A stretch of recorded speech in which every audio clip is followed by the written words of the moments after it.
नमस्कार नमस्कार मित्रमैत्रिणी, ऐकताय ना? आत्ताच एक गोष्ट वाचनात आली आहे. एक शेतकरी आणि त्याची प्रार्थना.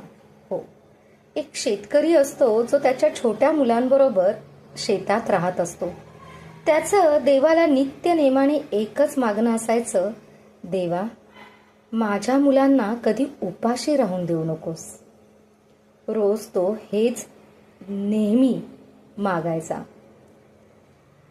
कधीही काही कमी पडले नाही त्याला. पण असा जीवनात एक दिवस आला की त्याच्या घरातलं अन्न संपलं. कसं? एका वर्षी पाऊस अजिबातच पडला नाही. पूर्ण जून महिना गेला, जुलै महिना गेला. त्याची नित्य प्रार्थना चालूच होती की माझ्या मुलांना उपाशी राहून देऊ नकोस हा देवा.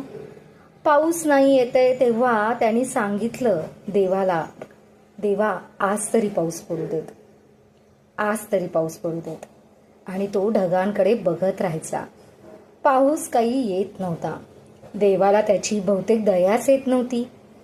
तो हताश झाला आणि तो दिवस आला की ज्यावेळेस घरातले अन्न संपले.